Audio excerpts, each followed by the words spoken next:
Hey, sports fans, Coach Nick here, and welcome to the B-Ball Breakdown live show coming at you as always on a Monday morning, and always is joined by Andrew Combo Sal to discuss the latest and the greatest in the NBA. Combo, how you doing, my man? I don't know, man. I was just thinking about the energy you gave me when I said I wanted to talk about Cade Cunningham today. You didn't seem too excited, right, before the recording. I mean, we want to have this conversation again, but okay. Well, I mean, last year you were saying, like, is he top 20? I don't know. Is he? And now we're talking about him as an MVP. So, he is great. He's playing great. He's doing all those things, but he still sucks at the rim. Sucks. And it's just remarkable. Are you good? Let's play the argument about being MVP or not. Let's just not put it that way. How can he not have gotten improved on this is what I don't understand. When I watch him play with the eye test, he's a good finisher. What are you going to say? What if the guy wins 5 championships? Are you going to say the at the rim finishing, not very good, even though he won 5 championships? When will it stop? Because at this point, for me, if they don't win a championship, it's not going to be because of him. Okay. The reason, and by the way, I showed in the video I did.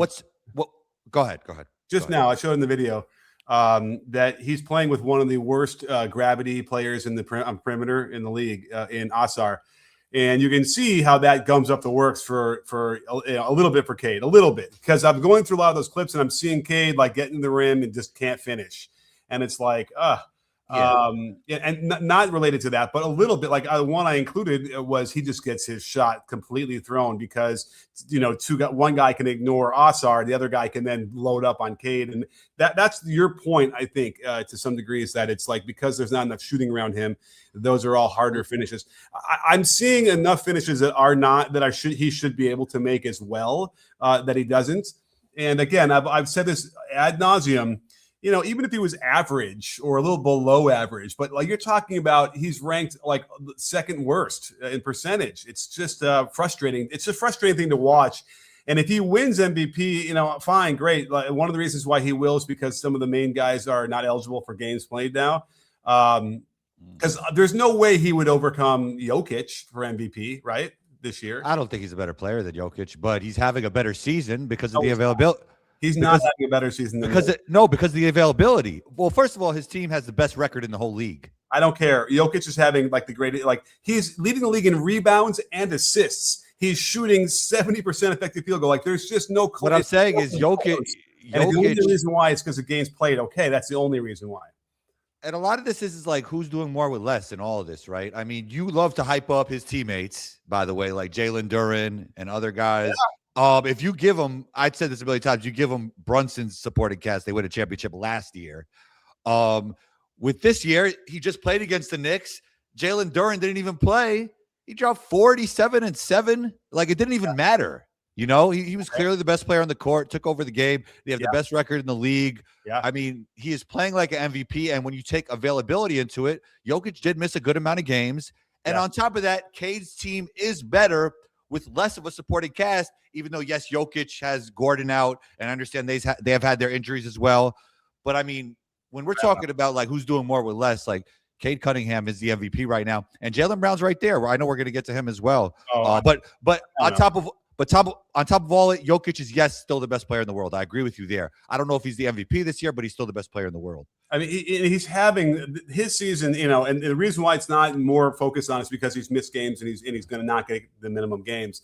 But no one's done what he's doing. No one is done, and he's certainly not struggling to finish at the rim. Yeah, I think that's the disconnect here that you don't want to recognize is that we're not talking about mid-range. I'm not talking about threes off the dribble. I'm not talking about anything. I'm talking about the one area of the floor. If you want to be considered in the top 5 of the league, you need to be good down there. It's not about being considered. He just is, Coach Nick. He can't be considered in the top 4 of the league. It's a fact. Rim. He's the best player on the best team with a worse supporting cast than a lot of the other teams he's better than. He'll be 5th or 4th. He just is what he is, Coach Nick. I mean, I think it's undeniable at this point. Right, but he ain't an MVP. Cannot be MVP if you can't finish at the rim. That's the level there. You can't surpass. Results are results, and he's playing at MVP level with the best team in the league. Right. And he might end up winning it, but probably because SGA and whatever. I think SGA. His third guy is Tobias Harris, bro. Tobias Harris is good, and he's really fitting I in. know. Look, with all due respect to Tobias Harris, a lot of these are like Jalen Brunson has Cat, OG, and Mikal. It's a big difference from what Cade has. It really is. Like, with all due respect to Jalen Duren and Tobias, like, those guys are like borderline all-star level players, you know? And what Cade is doing is just remarkable. Now, when we're talking about like Knicks fans, this is what kills me. Like, because they want to DM me all the time that Cade sucks and all this stuff. Go DM Cade. It has nothing to do with me. But anyway, they're saying wait till the playoffs. So they think like if the Knicks beat the Pistons, they're vindicated and that Jalen Brunson is better than Cade. No, the reason why the Pistons will win or lose is, to your point, how well they shoot the basketball. If they could shoot it as well as they shot against the Knicks, they will win. If they don't, they will lose. It has nothing to do with Cade. Cade is a better basketball player than Jalen Brunson, no matter what happens in the playoffs. Better basketball player. You know, if you play basketball, you know this. Like, your supporting cast matters. Your supporting cast matters. It'll be a great matchup, and I think the way they play will decide who's better. And you know, it's gonna come a lot down to like, can they hit the three? Because Cade is gonna do what he does. If they're hitting the three, he's gonna get more players on an island. You know, it's gonna be better gravity, as you were saying before, and they'll win. So like, when people come back, like, it's hard to like do the comparison of individuals with team stuff. Like, it gets very, very blurry series. That's going to be a great one, and I think that will. There isn't a lot of other ways to finally put that argument to rest. Like, they have to play in a playoff series, and they'll go back and forth, and you know, that'll be a great way to decide. Yeah, and I could see the Knicks beating the Pistons, even though the Pistons have dominated them in the regular season. Like, I could see it happening if the Pistons don't shoot it well. You know, right? And right now, the way the standings are, the Pistons are, you know, they're going to be finished number one in the East. And the Knicks are probably, I mean, they're kind of stuck in the between 2, 3, and 4. So obviously, if they don't want to be fourth, they probably want to get, you know, I don't think the Celtics are probably going to, the way they're playing, we'll get to that in a minute. You know, so if the Knicks are third, that's a pretty good spot. Then they don't have to deal with the Pistons until the conference finals. So let's hope that kind of stays that way. It'd be a nice matchup there. But the Celtics, you know, are going to rain on their parades, because I wonder if they're going to end up being better than everybody, because it sounds like, right, Jayson Tatum is going to come back. Well, is there new information since we talked in LA? Because we weren't really sure. Like, we thought it felt like it, but is there anything new? Because at the time of when we recorded in LA, we were talking about like the G League came to him. They were practicing. He was going, you know, game speed somewhat. Have you heard anything new about that? I wish I had it queued up with the Missoula. They asked him if he was at practice, and he goes, he was present or whatever. And then they said, did he participate in anything? And he just stared at the guy. He would not respond. What I heard was he was playing fours. And fours is better than threes, and this is better than twos. Half court or full court? You know, fours, I guess, would be half court. In LA Fitness, they used to do this. It's a big, like, kind of thing in LA Fitnesses where in some of them they just make you play 4 and 4 half court because so many people want to hoop. So you get 16 people on the court instead of 10. I would be all for that. That'd be great. I would love fours. I don't mind fours. I've done it before, 4 and 4 half court. I've done it. Yeah. So we don't know. So let's just say that he's playing fours half, you know, but it seems to me that, he wouldn't be in the midst of doing any of this. And that's what we said on Sunday when you were here, without the idea that he's going to play this year. Yeah. We got to shout out Payton Pritchard, because he was on one yesterday. I mean, he was going off, and then he really is the guy when it comes to buzzer beaters, right? Whether it's end of the quarter, end of half, end of games, like, he's that guy when it comes to this.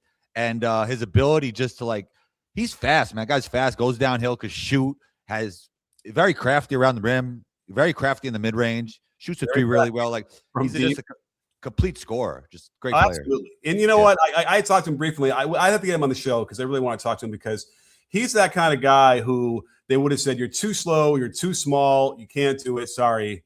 And he's the proof of, like, if you work hard enough. He's not slow. I know that. He's definitely not slow. And I think he's probably worked to make himself faster and more explosive. And now his center of gravity is low. And so it's like he's just he's got that quick twitch. But the skill level is just out of this, you know, his handling. You know, the way he can manipulate the ball and change the speed of the ball and direction of the ball so quickly is I want to sit down with him and figure that out, like, so he can explain it to me. Because when he does his rapid fire crossover stuff, it's like not many people can move the ball that fast like that. Yeah, I mean, if you go kind of like his videos sometimes hit my algorithm with him just like doing crazy dribbling drills in like his garage or something, from back in the day. So like, he's definitely like a gym rat. So it's good to see that. I mean, some of that near the rim work with the footwork where he could just like escape with step backs, and he's phenomenal. That guy could really score. Yeah. What do you think?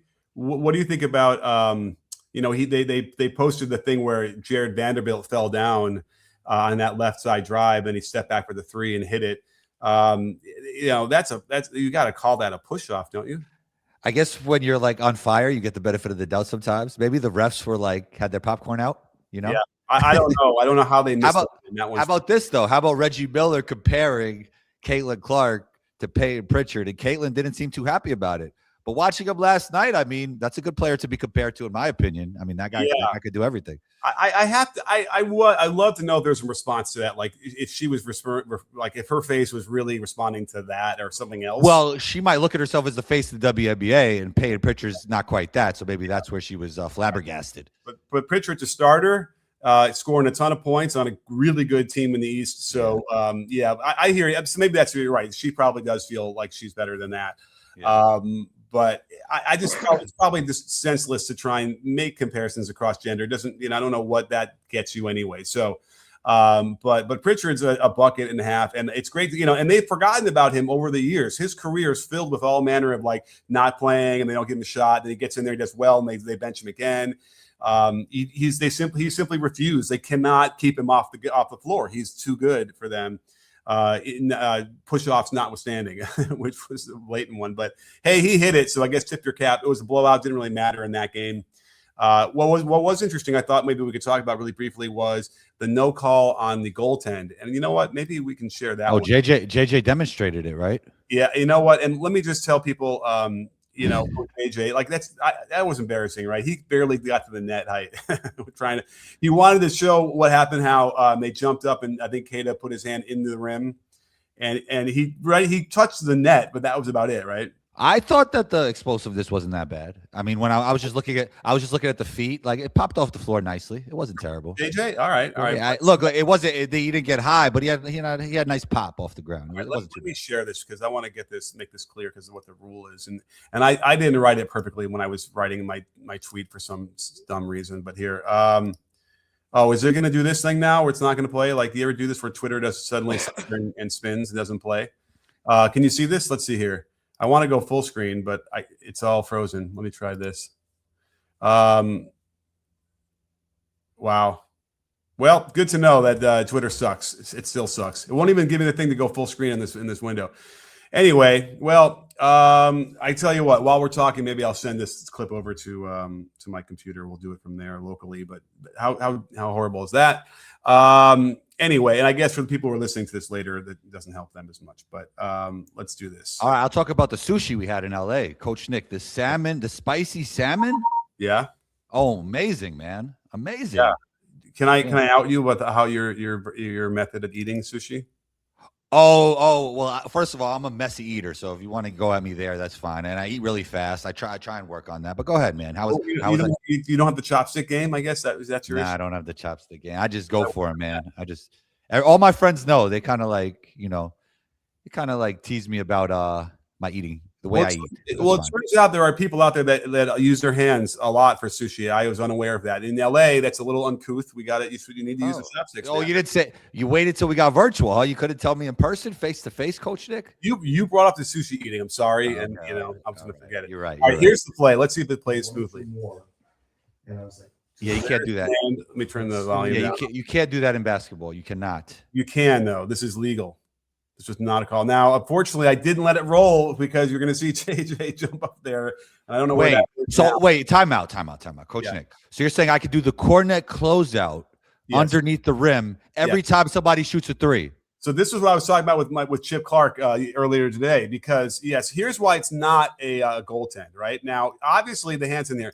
But this actually blew my mind. The last several years, there have been plays that related to goaltend that had shocked me that they were not, because I always just assumed once the hand goes through the net or through the rim like this, it's instantly goaltending. But it turns out not. If you really read the rules, and this is the problem with everybody out there that doesn't really read the rules. The ball needs to be on the rim when you are doing this for the goaltend, one, or very almost touching the rim. B, if he vibrates the rim, which he does, it needs to still be vibrating when the ball gets there to then make it go off. If you watch carefully and the rim stops shaking here before the ball gets there, and so it doesn't materially affect the shot, and that's really what's important, right? Does it affect the shot or not? It was not shaking and moving when the ball got there. His hand was not in there to knock it away or whatever while it got there. So I said to this to people in the NBA, I'm like, why? Yeah, do the cornet closeout, put the hand up, but put it through the rim this time. Do you think that would affect a shooter if you had the hand through the rim while they're trying aiming? Could. I don't see. There's a chance it could. Yeah. Why not? It would not be illegal. Yeah. Interesting. Well, just be looking at that play, I feel like it's illegal. I didn't look through that part of the rule book where you have to see exactly when it stops vibrating. I mean, that's a tough call. Again, they got it right though. But that was, I don't know how they did it, but it was right. You look at it in my frame. Yeah. So, and I just lament in my tweet, I wrote vibrating, but I didn't say when the ball gets there. Of course, it vibrated when he hit it, but not when the ball got there. So, and that makes sense to me, right? Because if it stops vibrating and everything's now copacetic, then it doesn't have to penalize the defender. But you will say he completely disrupted the shooter while he was shooting it from there, and that shouldn't be necessarily allowed. But that's the same thing as contesting the shot when you're trying to contest him and disrupt him, right? So why not just fake punch him in the nuts? Have one guy doing that while you're putting your hand through the rim. Who's going to ever make a three? That's it. You can shut down the modern game in one swoop. Yeah, I can see like Dylan Brooks doing that a little bit, a little bit of both of that. Yeah. Now, in college or high school, because they'll probably tee you up for unsportsmanlike conduct. But I don't think fake punching the nuts while a guy's shooting a three would merit a technical in the NBA. I don't think, but someone's got to try. Somebody clip this. That's good content, Coach Nick. There we go. There you go. So I'm telling you, like, you got to figure out ways, because these threes are raining down, and certainly with the Lakers, they could not stop the onslaught. By the way, they had Luka on Jaylen Brown for a big part of this game, and Luka did pretty well. Yeah, defensively, did pretty well. I mean, Luka's Luka's not as bad as defensively as people say. I think the problem with Luka is when he starts complaining to the refs, it doesn't get back. So that was one that got around, right? Because he shot a three, and it kind of was messy in there because, again, you don't forget. Remember this rule about the high five where you release. That's still legal. You can still make contact with the hand as long as you're not like adding a secondary swipe to it and that kind of thing. So it could have been a little bit that, but it looked messy, like he probably got a different part of the arm. But it doesn't mean that he should go down like he got shot, right? I agree. Yeah, I agree with you. And that's the difference. It's like you want to complain whatever while you're running back, great, but you can't just go down on the ground like that, even though because the contact was way up here on the arm. It didn't, and that's what the refs are like, you're just flopping now, and that's why you're not going to get a call. So that was a little bit of a nobody could get through to him not to do this. Like if you're going to argue and run back at least. Yeah. You know what I mean? Like, yeah, to not get back on defense, it's not helping you over the course of the season. It's bad over the course of time. And I don't understand why somebody can't get that through his head. Yeah. It's a personality thing, I guess. You feel so wronged and justice has not been served, and you have to take a stand. I don't know. LeBron can't have a convo with the guy? You think someone like that can change? Yes. Well, are we doing fixed mindset or are we doing growth mindset over here, Coach Nick? I mean, the way he plays, you would think that he's got a growth mindset because he pushes the boundaries of everything. But you're right. He has, and this has been weighing around his neck since Wendy called them out in the finals. Yeah, I agree. And it's tough to watch, man. Just go back on defense, bro. It's part of the game. Like, just go back on defense. I don't remember even doing that once in my life. Like if I would argue, I would run back, Yeah. No, I mean, in fact, it reminds me of like the first play of the game in the Lakers Celtics. But what was it again? Who didn't get back? Because there's always this weird argument. It's when LeBron got a dunk. Let's see, is this it? John Mazzulla is going to be in a drop situation on Luka Doncic. Oh yeah, it's Cade. So that's the problem I have with the Celtics. If we want to kind of get into that, and they kind of probably solved it because Cade is actually a pretty good defender, and he's active and he's a good athlete. Vucevic they bring in, but Cade makes too many mistakes. And so, and they're usually the kind of things you don't even notice. And so they'll like to start the game. He's up on top when Jaylen Brown tries to attack. I think it was LeBron. LeBron was getting targeted, by the way. And we got to talk about LeBron for a minute as well in this game. So you have a picture of Jaylen Brown on the right wing, and he pulls up from 3 because he wants to target LeBron, and he get a 3, bricks it. But at the moment he shot it, Cade was at the top of the key, which means he has to get back. Right? When you're at the top of the key on a 3-point shot, that's just you need to know. He hovers. He doesn't look back. He doesn't realize LeBron didn't even like cherry pick. He just sort of started on the way back down, whatever, and gets a wide open shot because they don't get back. It's little things like that that could hurt them, which ultimately maybe Vucevic, even though he's not nearly as good a defender, might not make that mistake, and you can help limit some of those buckets they wouldn't give up. So I was talking to Dana Barros on my show, and he was saying that he thinks the Lakers are a sleeper because of their talent. You know, just having Austin Reeves and having LeBron and having Luka, like that could make them a sleeper in the West. It's true, man. When you got that type of talent, I mean. Well, let's talk about that. Who's better, Dana Barros or Payton Pritchard? Dana Barros, All-Star. Did he make an All-Star game? He did. Oh, and also he was a lot more he was also a lot more athletic. I mean, look, I'm probably biased because that's my guy, but it's close. I think that's close. I think it's an interesting comp. Well, I think Payton does have to make All-Star game first. I think, and Pritchard's a much better 3-point shooter. No, Dana shot with good efficiency. He did from 3. Yeah, my memory was he was not. But he was one of the first ones to do it too. But on top of that, I mean, he was just a way better athlete. You know what? You're right. He shot 41% from 3 for his career. I'm shocked. I remember him being a lot less efficient from there. But yeah, okay, never mind. Not a high volume because again, and also the difference in athleticism. Dana's a way better athlete. Yeah. You know what? It would be worth revisiting that 94-95 season when he shot 46% from 3 on 5 attempts.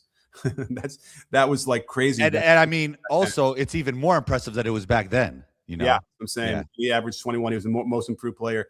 Okay, I'll have to go back and rediscover Dana Barros because he was a bucket. He was a tough player. But I think it's a pretty good comp. I think that you could probably pound for pound find some good comparison with. I don't know. I just think Dana's clearly better, but that's just my opinion. Interesting. Yeah. Okay, but the point you were making then in terms of the Lakers being a sleeper is interesting because the big 3 obviously tends to do pretty well when you have them healthy, right? But LeBron is the guy who's sort of the weak link now in that, and I don't know if it's going to get. That's fair.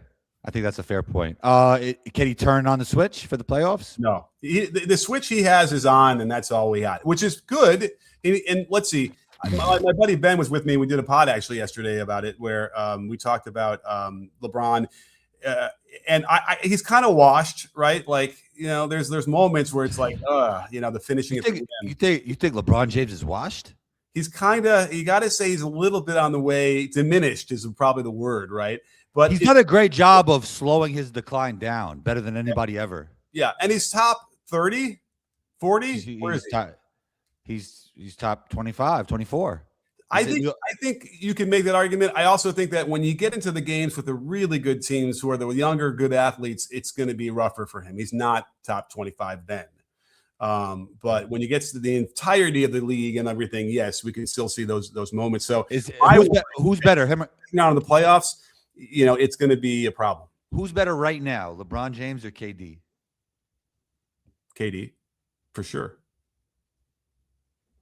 Interesting. I think I'd rather have LeBron in the playoffs. Yeah. I mean, and LeBron's shooting is reverted and he's really struggling now and he's taking a bunch and that's tough because then they can do the, the Draymond treatment to him. You don't think KD, Steph, and LeBron could win a championship right now together if they all play together? Oh, so that's the new one. Like LeBron should just go over to Golden State for next year. KD, LeBron, and Steph, could they win? Depends on the supporting cast, obviously. Yeah, it really does. It does. But they could. That'd be fun, I suppose. I don't know if it would be fun. Would it be fun? To your point about the age, like, can they do it over a 7-game series with 3 old guys, like 4 times in a row? Yeah, it would be tough. It would be really tough. I don't know. I mean, they're all diminished. I feel like Steph's not that diminished when he plays, right? No, he's probably the least diminished of them all. And though he's got the most, like, having to do the most energy and motor, stuff. Maybe being smaller has helped him. Also, LeBron's older than all of them, by the way. Yeah. Yeah. Older in every metric, like games, everything. The games played. That's the interesting thing they were saying about Kawhi, that he doesn't have a lot of miles for how many years he played. True. Yeah. And that whole thing, did you see, I don't know if you noticed, they Lakers and Clippers played on Friday. And it was a great game up till the last 5 minutes. And the Clippers had him. And by the way, Kawhi was the MVP. If you want to know the truth, he's the guy when he's had moments where he's better than anybody in the league. I'm talking. It's true, but team success does matter. Does it? Not really for the MVP, does it? Of course, yeah. You have to be a top. You have to be at least the top. I would say 4 seed in your conference. Ask Russ if that's really he was in the play-in. Russ, I mean, he was outside the playoffs. Or in the league when he won it, right? Well, you're talking about anomalies. I'm saying in general, you should be like a top team. Okay, in general. Okay. Fair. I would like to know what the MVP. Oh, how about not in general? 99% of the time. How about that? That's good for that's one other time maybe. But I don't know what the MVP is supposed to reward anyway. What is that award for? That's why there's so much debate. Yeah. And it's silly. They should make it a little bit more clear. Is it the best player in the league? Speaking of that, not really speaking of that, totally off topic. Did you see LeBron mention what Jaylen Brown said about Bronny? They're cool, even despite what he said about Bronny, right? Yeah, but it's interesting. Like Jaylen Brown didn't go to the media and say it. They were kind of like lip reading or whatever. So I mean, you're not allowed to say your opinion to your friends courtside. Well, I mean, I think there's a reason why LeBron's still cool with him then, right? Why would that be? Yeah. I don't see he's just stating his opinion, and it's not that. It wasn't even that hot of a take. I think that's my point, right? I think that Well, here, remind everybody what he said about Bronny. LeBron, he said Bronny James is not a pro. Basically, I don't have it verbatim. Yeah, like the only reason why he's there is because of his dad. I don't remember that part. Oh, I thought it was something like that. But the gist of it was, he shouldn't be in the NBA. Yeah, I mean, he's just talking. I guess you have to be careful with your courtside, obviously. Yeah. Well, that's why they go like this now. You see them, after the games. I guess you know what it was: summer league vibes, laid back vibes. He wasn't really thinking about that, but I mean, he's just talking to his friends. Really, at the end of the day, it's not like he went out to the public. Yeah, it's like if I'm going to insult Combo later on, I'm going to make sure that no one can read my lips, so they don't know what I'm saying. But I suspect that part of it is that Bronny's like, well, is he lying? I don't know, but whatever. In the long run, in the grand scheme of things, is Bronny on the team really a thing? Does it affect much? No, it's not whatever.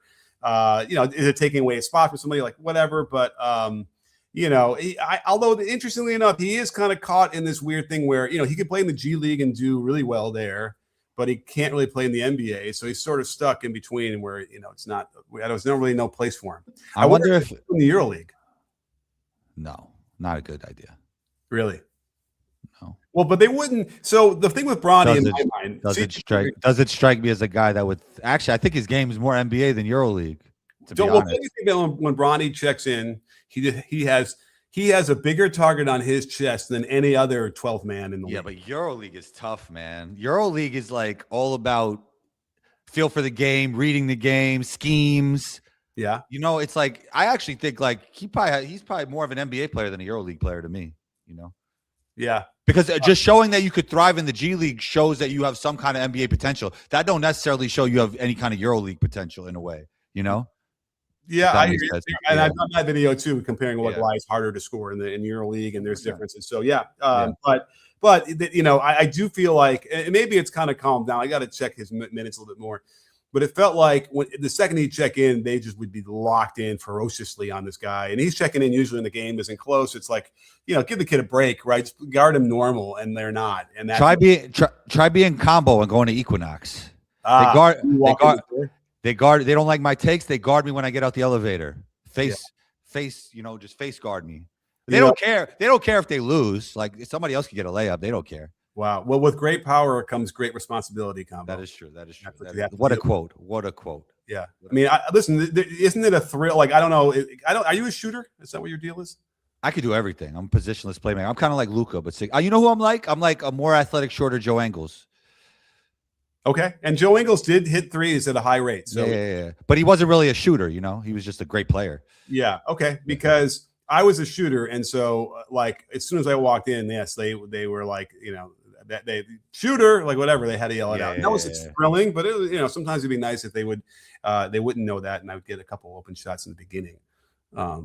Which it's like when we're going 3-on-1 and ball is middle and they're going to me to the wing when you should be stopping ball for a layup. I'm like, what do you guys like? Are we playing basketball here? Can we play? Stop ball first. That's respect. Yeah. So all right. It's really actually dumb on their end, but whatever. Yeah. Well, no, the respect is so high that you make people dumb. Ooh, I like that, Coach Nick. I like that. Cause people to lose their IQ. Clip that, Coach Nick. Yeah. I love that. Yeah. Now, speaking of things like that, like Marcus Smart is probably the one thing that's going to hold the Lakers back. Here's my hot take: maybe they should start Luke Kennard. I like his game. I do like him. Did he look good last night? I don't know. Yeah, he was okay. And you know what? He's not fitting in it as well as we probably thought he would. He doesn't look comfortable. I'll tell you that. He doesn't look comfortable. I started looking at the moment in the third quarter when the game got out of control, and it was like they were down by 10 in their offense. The Lakers' offense is, I think, 11th in the league, and I kind of want to check. Let me just check what it's been even more recently. Let's see if I have that still up here. So over the last, do you think LeBron really wants to play anymore? It doesn't even feel like he wants to play sometimes. Yeah. I mean, he's old. I don't blame him. So the Lakers offense is 13th. It's like drifting down a little bit. It doesn't move well enough in my take. And then Smart just, tends to, decision-making isn't his thing. But like, for instance, they come down quick and he has the ball on the left side and he just sort of decides I'm going to go post up. Yeah. And I don't think that like JJ's like, get your ass down on the post in the block, because guess who he's posting up on the Celtics? Who? Derek White. Ooh. Is Derek White a good defender? Yes. Is Derek White taller than him? Yes. So would posting up on a 10 dribble ISO post up on the left side of the floor be a good idea? I remember that actually. Yeah. No. Remember what happened?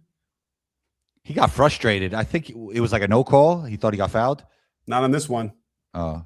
This one was return to sender. Oh, okay. Derek White, who was renowned. No, but was he complaining about getting fouled on it? I think that's a different one. I remember that he got. Okay, maybe he even got a tech on another one. Yeah, he got a tech because. Well, that was what was complaining, because he got his face in the inside of Derek White's cylinder and took an elbow to the face, and they didn't call it. Probably should have been an offensive foul, by the way. And then he continued to complain and glare and the whole thing. They teched and teed him up, which is, again, another problem. It's like, hey, listen, all right, they missed it. It was close. It was quick, whatever. You got to move on at some point. You can't risk getting a technical. By the way, the JJ tech on the no call for the whatever was also bad because it gave them a free throw and whatever. So those are the moments where we've seen, Smart's, decision-making cause him problems. And I would be worried in that J.R. Smith mold, deep, if it's deep in the playoffs. But I don't think the Lakers are going to get out of the second round. Do you? Doesn't look like it right now. So, yeah, that's where the LeBron thing comes into, where it's like once you get to the second round and those defenders, it's going to be tough for him to be effective. We have some super chats. Let's get to those, because remember, that's the best way to get your question answered and get some love and really help this show keep on the air. So thank you so much. And Alan, thank you so much. Alan Tran, always great to see, the best friend of the breakdown. Alan says, my jumper at 19 to 24 feet is skull and crossbones. My jumper from 30 feet is flexed bicep. That's interesting. What do you make of that? I guess some people are more comfortable when they're further away from the basket, Yeah, when you can really just let it fly, and then I guess here's one theory. Maybe it's less aiming. Okay, yeah, maybe because the rhythm you need from a 30-foot jumper is more, could be more optimal because it's more of a flow. Yeah, I think they done tests on this. Like even throwing a paper in a basket, right? If you're right next to it, it's easy, right? Drop. But if you're in the middle, you're kind of thinking about it because you should make it. But when it's far, you're just letting it fly because, And no one practices a 20-footer anymore, so it's a weird thing where it's not calibrated as easily, right? I guess high school players do, right? That's their three. I don't let I wouldn't. Oh, you're right. 20-footer is, you're right. Okay, so let's call it the 18-footer, I suppose. But but even that 14-footer in the baseline, that's a weird one. It's like it's hard to kind of. 14-footer on the baseline. Yeah, it's like, or maybe it's like they're. You know what's crazy? That's what when I do my Nash workout, my 20-minute Nash workout, which turns into like 50, and I add combo spice to it. I start in the corners, around there. Around there, okay. Yeah, yeah. I mean, I was great. I used to come around pin downs and hop into that shot, and I was great at it.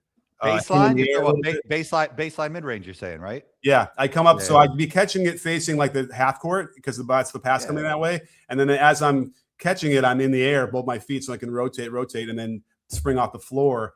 But then I'd hang in the air and kind of get everything all set so I can figure it out and then shoot it. But I don't have the bounciness anymore, unfortunately. You got to work plyometrics. I don't know. I think that the plyometric has passed me by. I don't know. I disagree with you. I mean, I still feel like I could probably do it if I really, lifted weights every day and got back to that. But of course you could. There's a diminishing returns after 50. Oh, you're saying there's different workouts are more worth your time. I mean, maybe. Let's get to any workout. I haven't worked out in a while because my back was so bad, but now I feel great. Go figure. I don't lift. I don't do anything. My back is amazing. And when jumping rope is jumping rope. I did an hour kettlebell workout today. Jumping rope would probably be the worst thing I could do, I'd imagine. I doubt it. I disagree. Bad back, absolutely. That's just going to be pounding. But the elliptical, that's what I got to do. Okay. All right. Let's get to Jaderace. Thanks so much, Jaderace. Always great to see you as well. So generous with you with your super chat. They say Cade's 63.3% at the rim is a career best for him. Is that right? It still trails the league average for high volume finishers. However, for a lead guard, he is moving closer to elite territory. Is he debunking Coach Nick? He's not because, okay. The question now is and remember, we talked about this before, is when you look at that list, you have a lot of centers in there who are getting like dump off things for dunks, wide open dunks, right? So we should take those people out. And if you do, he's still, again, down at the bottom. But, I don't know if 63.3. I mean, yeah, I think maybe he's better than he's been when I looked at that. Well, that's definitely not worse than the league, like you were saying, Coach Nick. Yeah, well, it is. I mean, at least on the synergy side. 63% is worse. 63% is worse than the league. It's almost by the way, it's also minimum 130 shots at the rim. You got to get rid of some of the fluff. But yeah, he's down though. He's clearly down at the bottom in 25th percentile with everybody.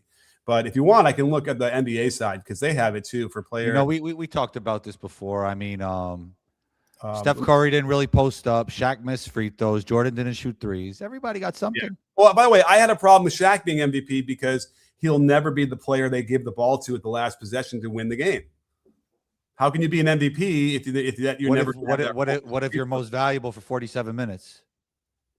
So that's how I roll on that too. But again, there was nobody more dominant than Shaq when he was getting those MVPs. But what if you're the reason why you're just better than everybody else too at the same time, even though you're not the finisher? Yeah, that's interesting.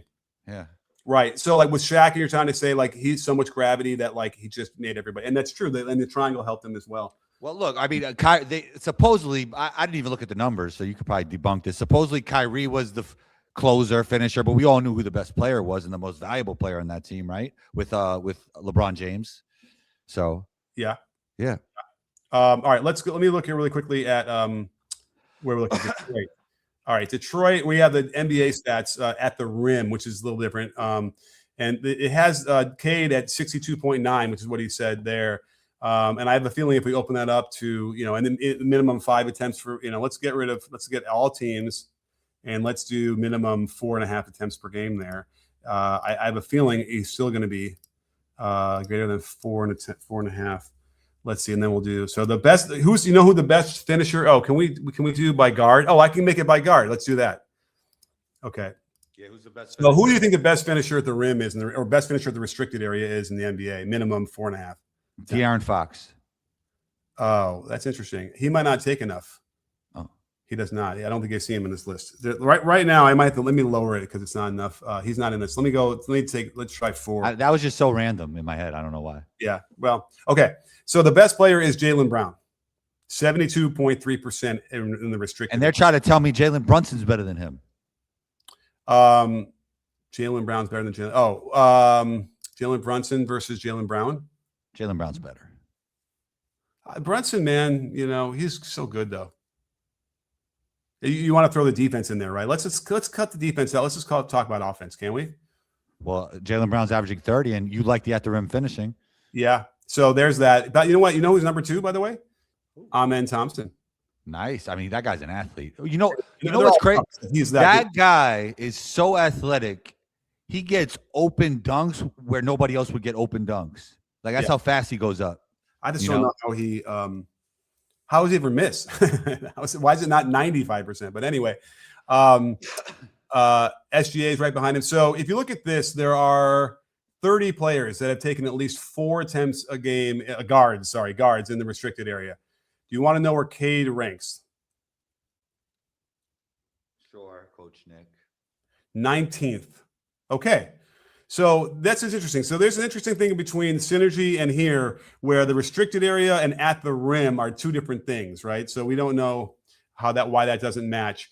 Because let me tell you, like in the restricted area, and that's actually fine. I'll be able to give you the MVP if you want to use this as the rating because he's not. Why are we? Four. But we're just so hyper focusing on this one thing where the results say he's the MVP. Yeah. Well, I mean, when you keep trying to diminish this one thing, like it's just this little nothing thing. I mean, the results are saying it doesn't matter that much. That's what the results are saying. Well, that's interesting too. You like best player on best team with less of a supporting cast is telling me MVP. Yeah. I mean, yes, but again, you can't. If you, I don't know why you don't think that finishing the rim is more important. The results are telling me it's not as important as you think. Right. That one is MVP an individual award?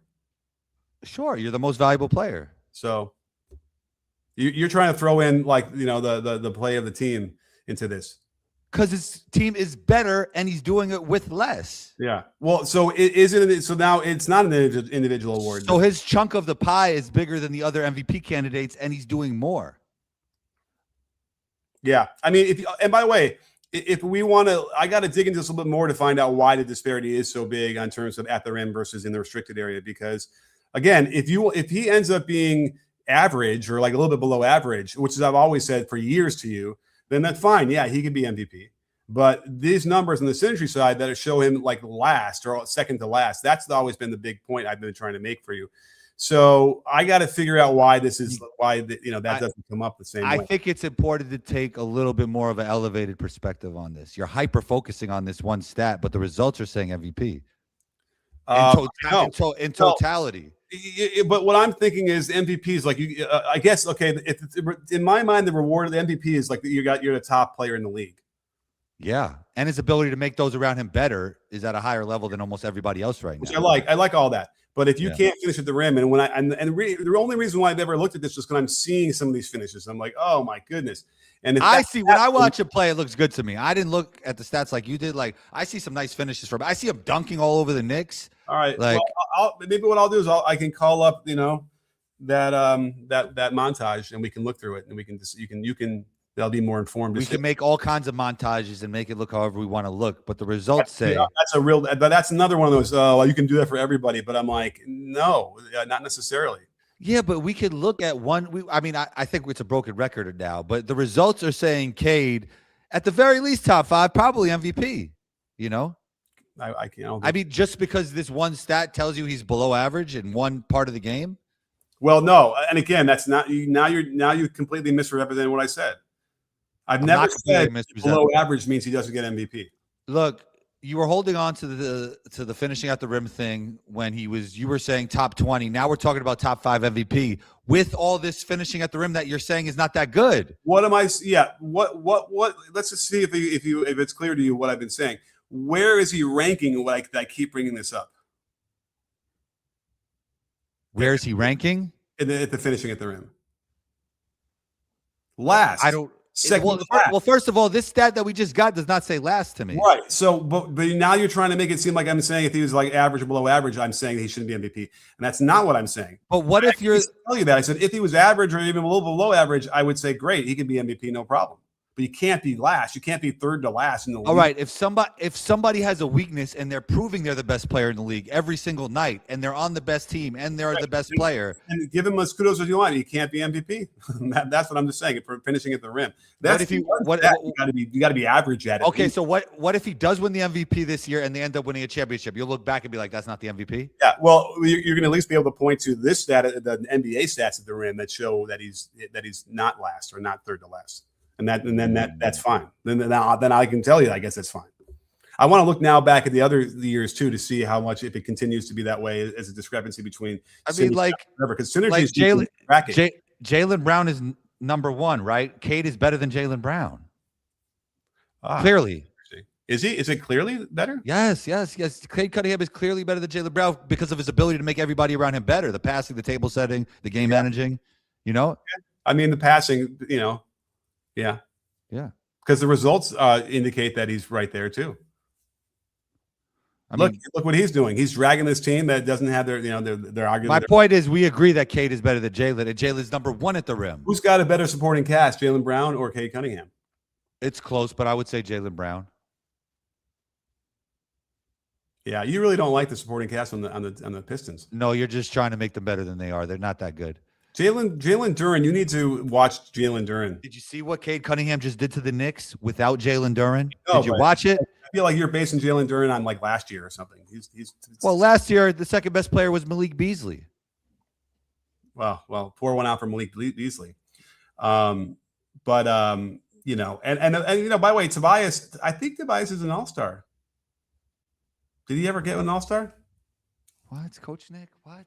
He's better than you think he is too. I like Tobias, but he's their second guy against the Knicks. And then Jalen Brunson has Cat. Did he ever win? Has Mikal Bridges. Has OG. I don't think Cade Cunningham's second guy was Tobias Harris. Yeah. And Cade dominated them. And then I hear nothing now from Knicks fans. There's no DMs. I don't see the comments. Where are you, Knicks fans? Where are you? I don't know. Knicks fans, I think, are crashing out a little bit, don't you think? Well, they just had a good win the other night. They did. But I feel like they're wringing their hands a lot. They don't know what's happening. They're concerned. Oh, yeah, they should be. They should be concerned. Yeah, Mike Brown, they're concerned. I don't know. But I don't know. We'll see. I think they at least get a postseason run to evaluate. That was interesting when you were telling me that Tibbs brought no middle to the NBA, and then Mike Brown changed to no middle, and they started winning some games. They went on a little streak there. That was interesting. I mean, why not just keep Tibbs? I mean, it certainly keeps it a little bit more like, you know, because Tibbs was ruthless with no middle where, okay, great. I know exactly how I want to defend every time down versus, and I never understood, okay, I'm going to hedge once, I'm going to blast another time, I'm going to drop another one, I'm going to ice. Like that's a recipe for screwing something up. Someone's going to ice while someone's, you know, switching, and then the guy's got a free lane to the basket. So that's probably why Tibbs likes it that way. It's because it's really, you know, ruthlessly that way. And plus, I agree with that as well. You just give yourself the best chance to kind of contain, because you're not stopping. You're not going to be able to rip everybody, but you got to be able to contain, influence, get them in the spots, cut off angles a little bit here and there on the margins. And then maybe if you do that 10 possessions well enough, you'll win the game by 5 points. Like that's really what the margins are these days in the NBA. Fair. So great insights. But you know what we don't see enough of, and I was watching last night in the game. What game was I watching? Denver? You know what we didn't talk about while you think about that? You know it's a huge blizzard here right now, right? I know I'm all over the place. Hear a little bit about that. Sounds like a lot of snow, right? Oh my God, it's crazy. I should have started the show with this, but go ahead, man. What were you talking about? Oh, sorry. Well, I hope you don't get snowed in too much. I mean, you know, I'm going to go outside and it's going to be 72 degrees or something. Coach Nick has the advantage in the weather. Yeah, too bad you didn't quite get it, unfortunately, but you got some. No, I like that. I was in my T-shirt recording our show. Hey, those camera angles look really good. I posted something on Instagram. People are liking it. Greatest Laker ever. Yeah, well, you know, it's nice when you got a couple iPhones going and stuff, and they really. That was very good. Excellent camera angles. All right. Well, listen, I think we covered everything we need to cover. Although the Warriors' big win against the Nuggets without, you know, Steph, without Draymond, Draymond going to the bench, I think will probably have to be the solution for them. When Al Horford can pick and pop and hit like 6 threes in the first half and spread the floor like that, it's a huge difference. Is Jaylen Brown better than Jayson Tatum? Video coming soon, Coach Nick, or what? What are we doing? Jaylen Brown better than Jayson Tatum? Oh, Well, the video might end up being like, how are the Celtics at the same level they were last year? Something like that. Well, just say that that's a better hook. I think mine's a better hook, don't you think? Okay. Well, is Jaylen Brown better than Jayson Tatum? I guess that, and then that kind of gets me into the whole discussion. My problem is I don't want to spend 25 hours on this thing, and it's like it's a there's no way to abbreviate. Well, I mean, you tell me what am I focusing on? Payton Pritchard? I don't know. I saw the magic at work. I didn't know what was going on in those computer screens. That was amazing. I don't know. Yeah, you guys I saw a peek behind the hood of Coach Nick's magic. Yeah. Man, that computer screen is crazy. Think about JJ Redick with the coffee in that commercial, but times 10 on a computer screen. Oh yeah, and I didn't even do like the fancy graphic stuff. I don't think in front of you, which is even crazier. But I didn't know what was going on that computer screen. No idea. All right, well, give me one sentence. What would the so basically the video you want to do is just focusing in on Jaylen Brown only and why he's better versus that could be the opening and then explain how the team is better or just as good. Just say is Jaylen Brown better than Jayson Tatum? I don't know why that's so complicated. Right. And then that's the focus. Yeah. I mean, Tatum hasn't played at all. So it feels like that would probably be the video when he comes back and he's played like 3 games. Right? Well, that's not a fair comparison watching Tatum. Like of course. That's not going to be easy. He's not going to be the same Tatum right away, at least. Right. So all right. So like we got this is his peak season, Jaylen Brown. We've had Jayson Tatum peak seasons. Yeah, go back into the footage. Yeah. Right. I don't know. I don't know. Maybe I don't want to go back through. You're not. You know what? If your heart's not in it, your heart's not in it, Coach. That's a big problem. My heart's got to be into it a little bit at least, right? I think that's how it always normally is. I want to know if Jaylen Brown is better than Jayson Tatum. I believe he is. So I want to see what you got. Yeah. What you got for me? Yeah, you want me to like rip apart a team is what you're saying. You want me to try and form a wedge? There probably already is a wedge. Don't you think there's definitely a rivalry there, right? Oh, with Jaylen Brown, Jayson Tatum. How do you think Jayson Tatum reacted to Brown getting the Finals MVP? I don't know, man. I guess they're all competitive. You don't get to that level without being competitive. Yeah. So I don't know. Anyhow. All right. Well, we'll talk about more of that. And then, so watch for the Warriors making some sort of change. They have to, it's obvious when Draymond's in there that it's suboptimal.